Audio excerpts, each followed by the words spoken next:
The early 1970s, years of crisis. Really, there's mass unemployment. When the British decided to pull out, because the British Army is a big employer here, bases, Air Force, Navy over here, and Singapore, besides trade, was British. Singapore was headquarters, British Far East. So that part has gone.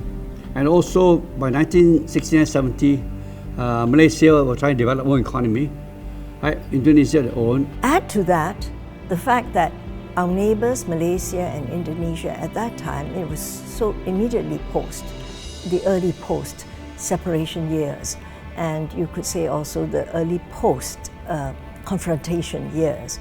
Relationships were different, and we were trying to get together, and we didn't work together as well as we work together today. In February 1972, there was no Changi Airport, no Singapore Airlines.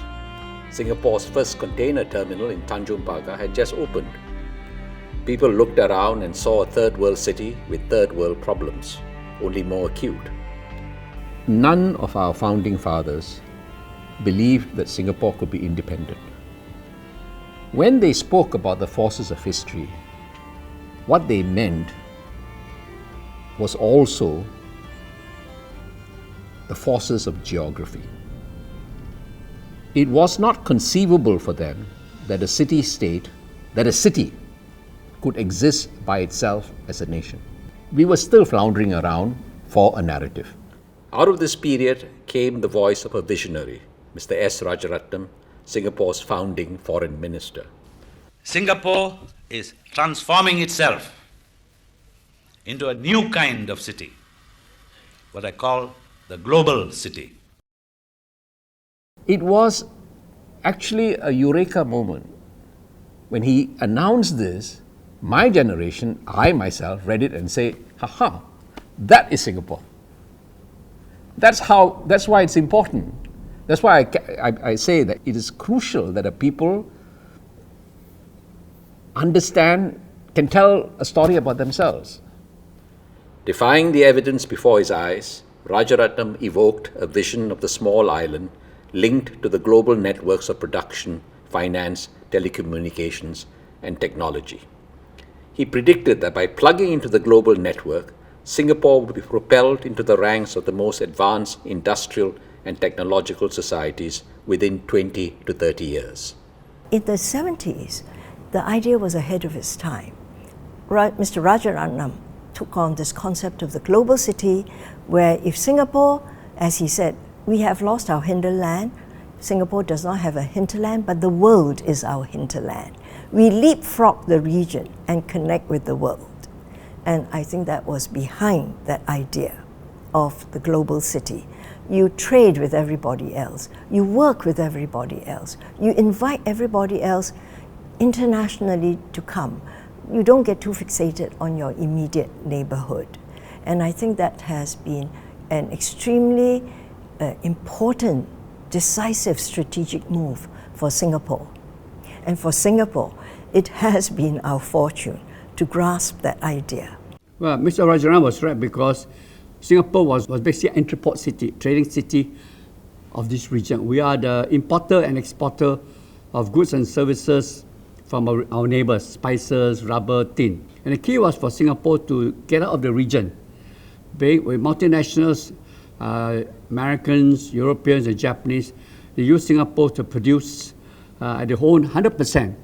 Singapore was one of the few countries that allowed 100% for multinational, because they gave us jobs, they gave us technology, they gave us market to the world. So that's very important. So from that point of view, Singapore became a global city through industrialization. While an important element of Rajaratnam's global vision speech involved welcoming the MNCs, it was more than about that. It also presaged the development of a knowledge society and the expansion of sophisticated communications technology. He went so far as to predict that with the advances in technology, knowledge would become an increasingly important element contributing to economic growth. On all counts, Mr. Rajaratnam has been proven right. Within one generation, Singapore's global approach catapulted it from an ordinary third world city into a global first world city. It was not like 9th August separation, 10th August we decided to become a global city. It didn't happen that way. It was a slowly dawning recognition. A slowly dawning recognition that grew. And when you say Singapore city-state, what does that mean? When you say Singapore is a global city, and this is how we will function, by linking up with other global cities in a network. It took a vision, but as Rajaratnam himself said, being future-oriented and finding the correct solutions would not be enough to steer Singapore safely through the dangers. The decisive factor, he emphasized, is the determination and courage to act upon them. Without this will to action, knowledge and perception about the future are useless. Tackling the tensions and dilemmas that came with globalization posed the biggest challenges. The political, social, and cultural problems, I believe, will be far more difficult to tackle, far more difficult to solve. These may be the Achilles heel of the emerging global cities. Laying the economic infrastructure of the global city may turn out to be the easiest of the many tasks involved in creating such a city. But the political, social, and cultural adjustments such a city would require of each of us to enable men to live happy and useful lives in them may demand a measure of courage, imagination, and intelligence which may or may not be beyond the capacity of its citizens. It was an important message in an era of nationalistic, racial, and protectionist politics around the world. His became a voice that mattered during his time and beyond.